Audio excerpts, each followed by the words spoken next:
You've got some very interesting thoughts. First of all, I want to address something. I don't know.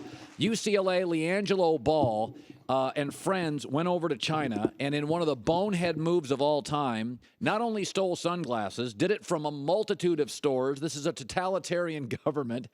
I mean, why? I mean, listen, it's incredibly poor judgment. What did you make of that story? They're coming home. They boarded a jet today. They're coming back. Right. Just a terrible story, definitely. Made UCLA look bad. The country look bad. Their families look bad. You know, to go to a foreign country and get caught shoplifting. It's embarrassing. It's embarrassing. And I don't know if UCLA has any other thing other than to let them go and cut them or expel them from school, because I don't think you should be able to play college basketball when you do something like that when you're on a international trip. So I think that UCLA, what other choice do they have? If you don't discipline them by expelling them from school and kicking them off the team, then you'll have a hard time doing it to anybody who makes a mistake or does something. And I get it, they're young guys, but to have them supposedly on video at 4 stores shoplifting or attempting to shoplift. It is absolutely, listen, I got kids. They make mistakes. That is such impaired judgment. There's no doubt about it. But the one thing I'll say is that people are saying that LiAngelo? that LiAngelo, didn't contribute anything to UCLA, but I think he leads the Pac-12 in steals, though. Now he does. On a light note. But it's not even like they did it at like random gift stores or anything. They did it at the most high-end, high-profile with the most security stores. cameras. I was going to say, if you've ever been to a Louis Vuitton, they got security like left and right. That's like the worst place you want to go in and try to do anything. And Gucci. Like these are stores where a jacket costs $9,000. There's security everywhere in these stores. It's just such horrible judgment. I'll throw this out there. About 6 months ago, I heard this. And that Under Armour was increasingly uncomfortable. They have a huge deal with UCLA, with the Ball family.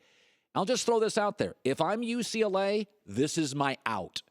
That I can say, listen, we're done. So you don't even want the younger no, LaMelo. I'm out. You're just out on the whole thing? I'm out on the whole. This is my out. If I'm UCLA, I'm like, I'm done. I don't want to be part of this. By the way, I got Lonzo. He's the best player. Right, and he's already come and gone, right? And he's done, right? If I'm UCLA today, I cut the cord. They could definitely use that and be on and wash their hands and kind of move forward. Yeah, that's what I would. If I ran UCLA's athletic department, this is the golden opportunity.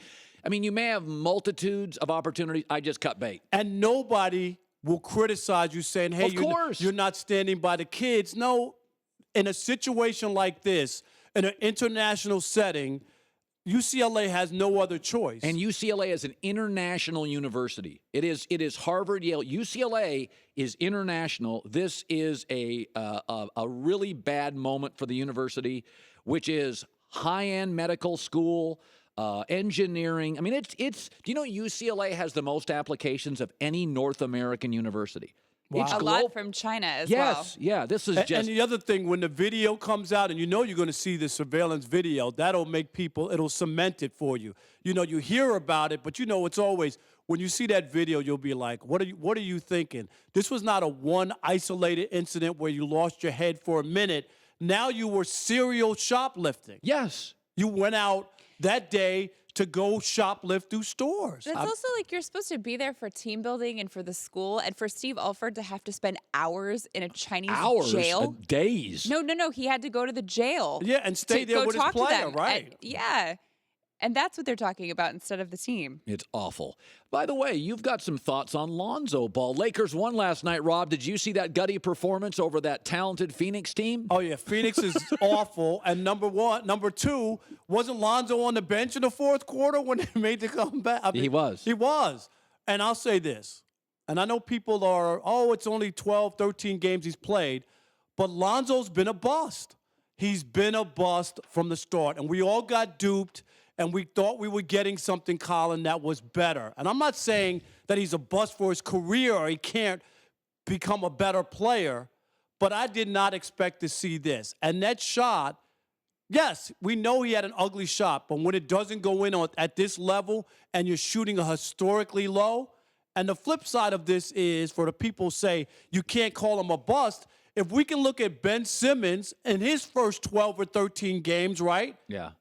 And he's playing. Oh, he's a star. A star right away. I mean, we said that about. We don't discount him because he's only played 12 or 13 games. We say, oh my God, this guy's a star. That's what we did with LeBron after 12 games. And if Lonzo had the same numbers that Ben Simmons had, you wouldn't discount him because it's only 12 or 13 games. Only when people play poorly do people try to say, well, it's only 13 games. So you think we were duped? I think we were duped. I do. And I think that I understand why Magic embraced him as he did, because I don't think the Lakers had a choice.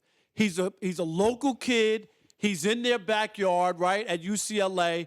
They couldn't pass on him. Had they passed on him and he became a star, you would get killed. It would hurt Magic and Rob Pelinka. I've said this for years. There are these occasional draft picks that an organization gets trapped on. I can remember being in Tampa. Danny Werfel was coming out and for Florida. And the Buccaneers fan base has a lot of Florida Gator fans. And I remember Tampa saying, thank God he's not a first-round talent. Like, if he was, we'd be trapped if he was available. I think that happened in Detroit. Mateen Cleaves won the national championship in 2000. Pistons needed a point guard. They drafted Mateen Cleaves. And he was a bust. And it didn't work. Absolutely. So that's what I'm saying here. And I don't think no one's saying that he can't play or he won't be able to play or he doesn't have a career ahead of him. Yeah. But right here, right now, if we're talking about Lonzo Ball, a bust. LeBron and the Knicks last night, I said, Michael's the best player ever. I do think Magic and LeBron are closer than many give him credit for. But last night reminded me of MJ. MJ, remember, he retired 3 times. There were moments MJ got bored. You covered him. Yes. You know this. I covered the NBA during that time. Yes. Absolutely. And then he would lose to the expansion Raptors, but he'd give the Pistons everything he had. And there were times when Michael Jordan, I think, liked to motivate himself. There's stories about him taping up articles. Jordan's past his prime. The NBA doesn't miss Jordan. I felt like LeBron was amusing himself, went into New York by creating a story, jabbing the Knicks to rev himself up for an otherwise meaningless game. I had no problem for what he did. Did you? Well, I don't have a problem. Well, I guess the only problem I had was I think he was naive to think that this was just a jab at Phil Jackson.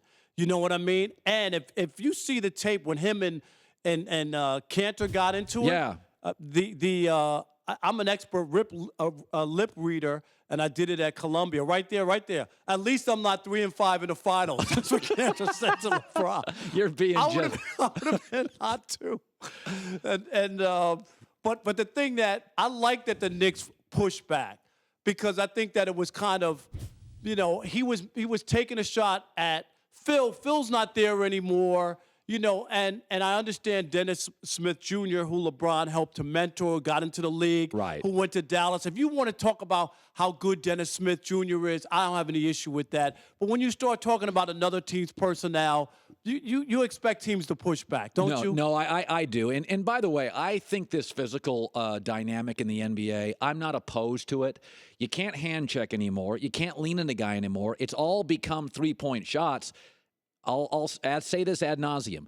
I wish we had another component to the NBA. I wish it was more physical, because I think basketball is better when centers matter, when you can win on the boards, you can win shooting. Now there's only one way to win in the NBA: who hits the most threes. Absolutely. That's the league now. Can you hit? And by the way, it can be wildly entertaining, but that's the only way to win in this league is who shoots 42 threes and who hits 19 of them. And I covered the Knicks during the Pat Riley was there, and also Patrick Ewing and Charles Oakley and those teams and Anthony Mason. And I always admired, remember, Pat Riley came from Showtime, shows up in New York. He can't run Showtime, and puts together this physical team, and it was good basketball. I mean, it was you had to earn it. Michael Jordan had to earn it. There was no kid gloves for Michael Jordan. So what you're saying is basically the Knicks, and this is the history of Knick basketball, it's not finesse, it's physical, and they were pushing back to the star of the league. Absolutely. They've always done it. They did it to Michael Jordan, and then LeBron comes to town talking and flapping his gums, and I loved it last night. I think the fans of New York Loved it. And, they finally got off to a good start. Pretty Not good. that it's going to last. Like, you can't give up 43 points in the fourth quarter. Now, that was a stinker. Thanks for watching. Subscribe here to get the latest from the show. Also, be sure to check out more of the best clips from The Herd or go watch a few segments from the newest show on FS1, First Things First, with Chris Carter and Nick Wright.